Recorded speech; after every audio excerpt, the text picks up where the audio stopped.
What's going on, everyone? Badger here. Sure to like and sub, and let's get into this. It is very, very hard to judge the actual reaction to most people for Superman because right now you've got the Snyder Bros on one side and the James Gunn Bros on the other side, and I despise both sides with a passion. So, full disclosure, I love Henry Cavill as Superman. I enjoyed Man of Steel, and I think the Ultimate Edition of Batman versus Superman has some solid stuff in there.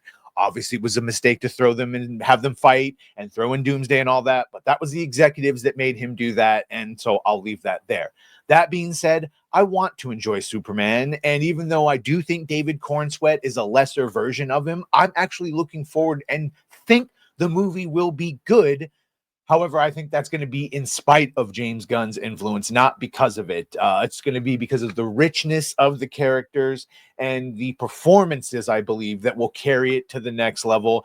And it seems to be that most people are feeling something similar. And so we're seeing this article here that Superman box office projections showing James Gunn's movie could outpace Man of Steel as the DC universe kicks off. Currently projected to earn between 155 million and 175 million, and this is just domestic, not even internationally. That comes from this Instagram post right here.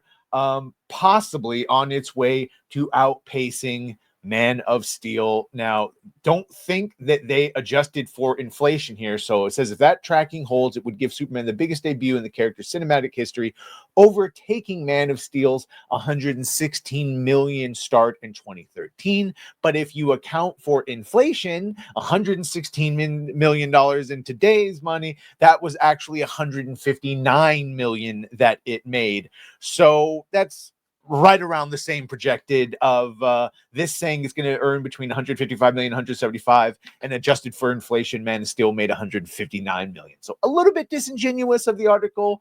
I had Grok do that inflation, so if there's something wrong with it, you can blame him. But that is where we're at, and that shows us to this is where the other Superman movies are, and they are adjusted for gross, at least in 2025 dollars here at the bottom. So Superman the movie 1978 in today's money made 667 million. Back then, worldwide gross only 134 million. Yeah.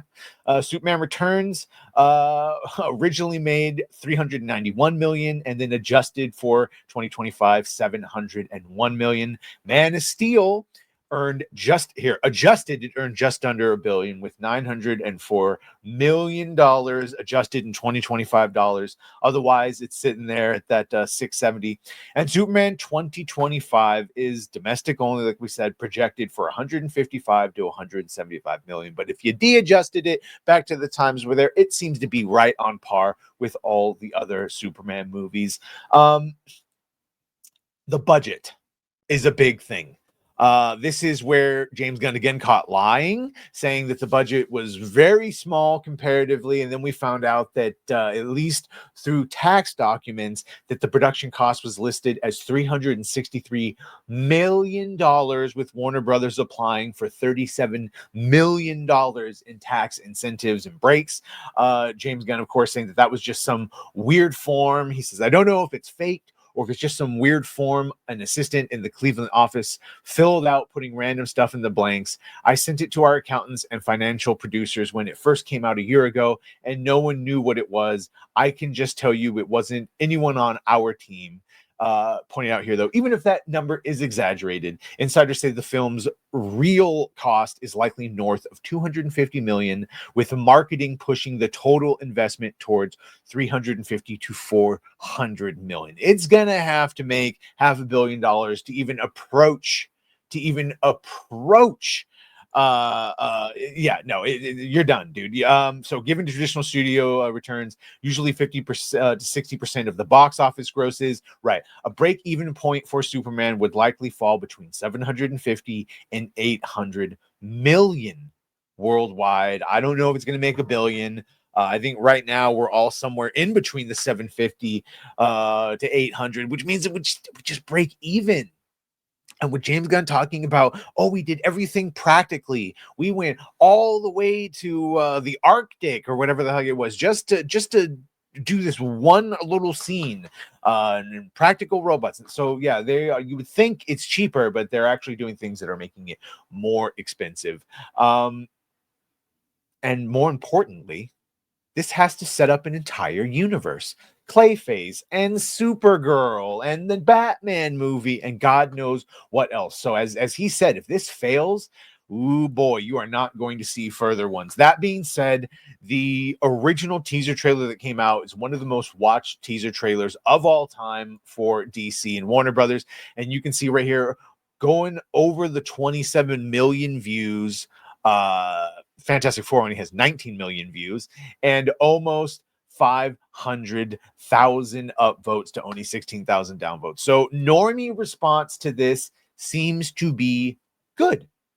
Good. Right along with what you would expect with other good movies. Now, will it turn out that way? I don't know. We've got a big marketing push coming up. We're hearing a lot of things about the movies. We had that second test screening, which Chris Gore, friend of the channel, had people in, and so we'll let you know about that.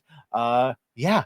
At the end of the day, it's still going to be a Superman movie. It's still going to be chock full of superheroes, maybe too many superheroes for some people, and it's setting up the entire DCU universe. So let me know what you think about all this. By all means, make sure to like, share, and sub.